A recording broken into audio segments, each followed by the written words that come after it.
Para você que está chegando aí, seja bem-vindo. Meu nome é Pedro Júnior Jesus Silva, sou natural de Goiânia, mas hoje estou residindo em Nova Chavantina, a qual faço o curso de agronomia na Universidade do Estado do Mato Grosso, campus de Nova Chavantina, Mato Grosso. Sou da turma de 2017/1 e venho aqui com o intuito de apresentar um trabalho sobre influência da agrometeorologia na fisiologia e morfologia de plantas. Se adaptar ou morrer, a influência da agrometeorologia e anatomia das plantas e seus mecanismos de defesa e sobrevivência. Bem, a morfologia das plantas é uma das principais bases da botânica. O objetivo dela é olhar as formas e as estruturas da planta. Ela é utilizada para o auxílio de classificação de plantas e na fisiologia vegetal. Ela divide-se em duas partes, que são anatomia e histologia. A histologia ela é o estudo dos tecidos vegetais, a organização das estruturas e a função dos tecidos. Aqui ao lado a gente pode ver um exemplo de planta e as divisões morfológicas dela.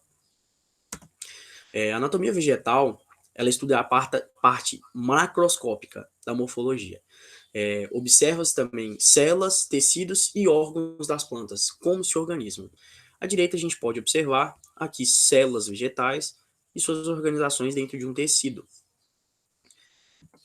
O déficit hídrico ele prejudica nas atividades da célula, no desenvolvimento de plantas e nas funções como germinação, desenvolvimento e crescimento, geração de energia e reprodução. O déficit hídrico ele seria a falta ou escassez de água, e a gente pode observar na imagem ao centro, aqui, como o déficit ele implica, ele resulta nessa característica na planta, que são a tomba das folhas. A gente pode ver aqui que as plantas já estão secando, e alguns mecanismos de defesa, que a gente pode citar que é a diminuição de área foliar, e a parte da abscisão foliar, que seria isso aqui, ó.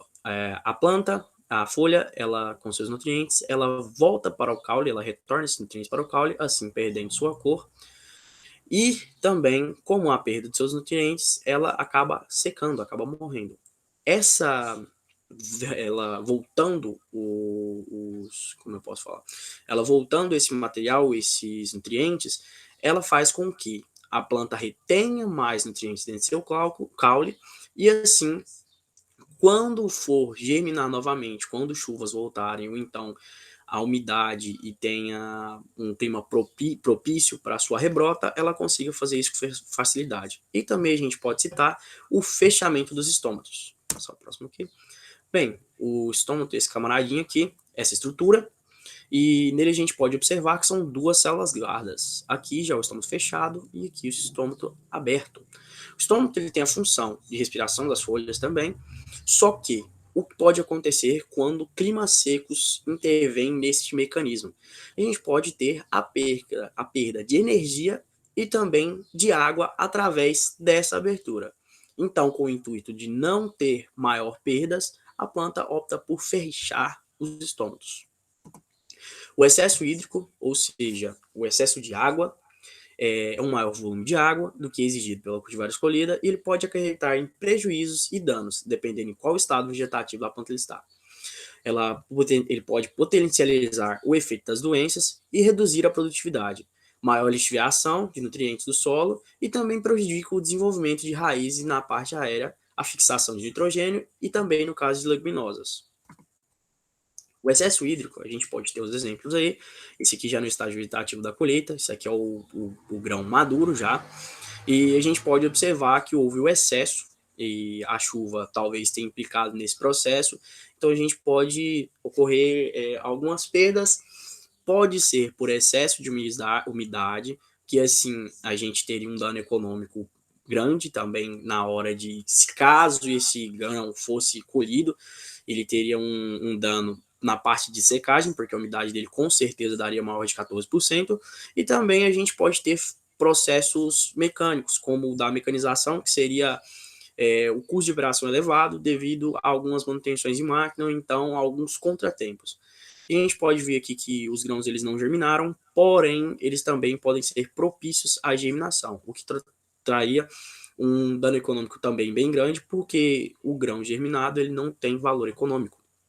E à direita a gente pode observar plantas a quais sofreram excesso hídrico, e esse excesso hídrico a gente pode ver também com que as raízes elas não conseguiram ter fixação e as folhas começaram a apodrecer, o amarelamento. E aqui à direita a gente pode reparar também que já estão totalmente secas e apodrecidas.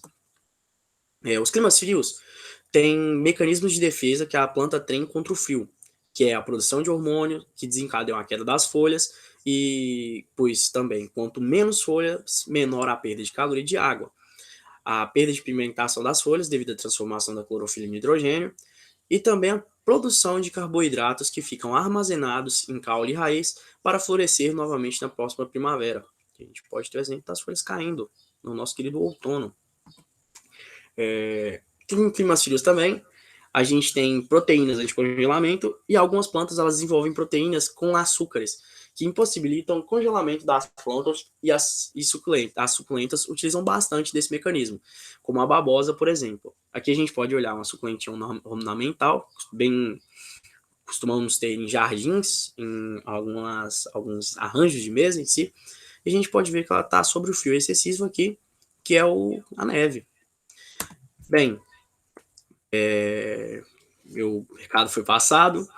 Para aqueles que gostaram, espero que tenham aproveitado o conteúdo e espero aqui ter feito 1% para conseguir gerar pelo menos um pouco de conhecimento do tema para vocês. No mais, agradeço a atenção e vivam todos em paz.